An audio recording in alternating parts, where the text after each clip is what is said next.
خواهری محترمه سوال کردن که به طرفی راستی الله تعالی چی می باشد یا چی چیز قرار دارد. این سوال مجهول است یا کمی درست واضح نیست. البته در روشنی بعضی آیات و احادیث جواب را ارائه میکنیم. امید است که خواهر جواب خود در او پیدا کند. اولا لفظ یمین برای الله تعالی در آیات و احادیث ثابت شده. از جمله در سوره زمر الله تعالی در جمله علامات قیامت ذکر میکنه و السماوات مطویات بیمینی. و روز قیامت الله تعالی آسمان ها را به دست راستش تو داده میگیرد. و السماوات مطویات بیمینی، تو داده یا پیچانده به دستی راستش میگیره. اینجا مراد از یمینی دست راستش است. و در حدیث رسول الله صلی الله علیه وسلم می فرمایند و کلتا یدیه یمین، و هر دو دست پروردگار راست است. گرچه شرای حدیث در شرح حدیث تعبیرهای زیادی کردن و عده دست راست و چپ به الله تعالی ثابت میکنن و عده فقط میگوین هر دو دست پروردگار راست است. الله اعلم دست بری الله تعالی ثابت است و از این حدیث هم دست راست ثابت شده و هر دو دست راست ثابت شده، اما از کیفیتش الله بهتر میدانه و برای ما فقط نصوص هم میخوانیم و معانی از او را میدانیم دست مرادش چی است. و دست هر کسی در مخلوقات، دست انسانها با دست فیل و با دست حیوانات دیگری با دست حشرات و با دست در و دیوار و غیره اینها فرق میکنه. و همچنان بین خالق و مخلوق قسمی که در ذاتشان تفاوت است، در صفات همچنان تفاوت زیاد است که ما از خالق در کیفیات صفات هیچ چیزی را اطلاع نداریم. و همچنان در همین حدیثی که کلتا یدیه یمین ذکر است،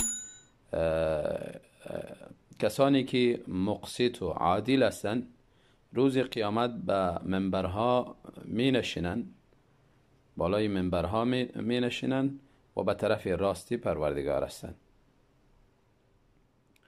و شرای حدیث میگن به طرف دست راستی پروردگار هستند. و همچنان اینجا حدیث واضح هست به طرف راستی پروردگار و راست ما میدانیم، اما به اعتباری پروردگار که راستش، چپش و چیزهای دیگری که جهاتی که بعضی مبتدعین ثابت میکنه، ما از چنین الفاظ پرهیز میکنیم و پروردگار با صفات خودش و با همچنان افعال خودش بهتر و کیفیت از او خودش بهتر میداند. و در حدیث دیگری رسول الله صلی الله علیه وسلم می فرمایند یمین الله ملعا لا یغیضها نفقه. طرف راست الله تعالی همیشه پر است، پوری از خزائن است، پوری از ارزاق است، خیرات و انفاق و مصارف اینها هیچ اصلا کم نمی کند و هیچ چیزی از خزائن پروردگار در او کمی نمی آید. و اینجا هم طرف راست الله تعالی تعبیر شده و طرف راست الله تعالی همیشه پر می باشه، یا مراد دستی الله تعالی همیشه پر است و با صدقه و انفاق هیچ کمی در اون نمی آید. همین نصوص درباره یمین و دست راست الله تعالی آمده. معانی زیرا ما میدانیم که یمین چی است، شمال چی است. در انسانها یمین و شمال وقتی که در یمینش میبینه، یمینش هم مخلوقی قرار داره و طرف راست انسانها مکانی است و طرف چپشان همچنان. و البته این چیز با الله تعالی قیاس نمیکنیم. وقتی که قیاس کردیم انسان عقیدهش فاسد میشه، گویا پروردگار در جای محاط بدانه، یعنی محصور بدانه و الله تعالی بالای همه مخلوقات است و هیچ چیزی او را احاطه نکرده و کسی به این اعتقاد بوده باشه که الله تعالی یعنی محیط است، یعنی کسی احاطه کرده مخلوقاتی، الله را احاطه کرده، و این عقیده کفری است، به انسان کافر میشه.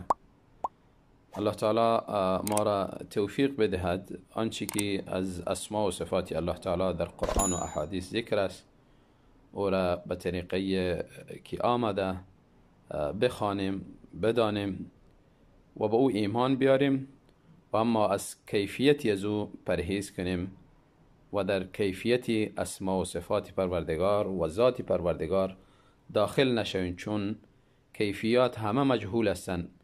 الله از کیفیت خود به ما چیزی خبر نداده و همچنان رسول الله صلی الله علیه و سلم پس چنین چیزها را بدون از طریق وحی و از طریق خبر صادق دیگر انسان نمیتونه کشف کنه و خودش هم به چشمش پروردگار را ندیده در دنیا و در آخرت هم.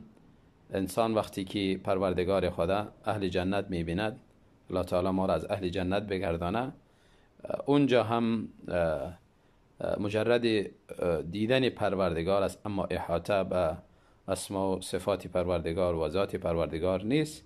او خاطر کلا انسان از کیفیت ذات و صفات پروردگار ناآگاه می باشه و الله خبر نداده و خبر صادق هم از طرف الله به ما نرسیده. دیباره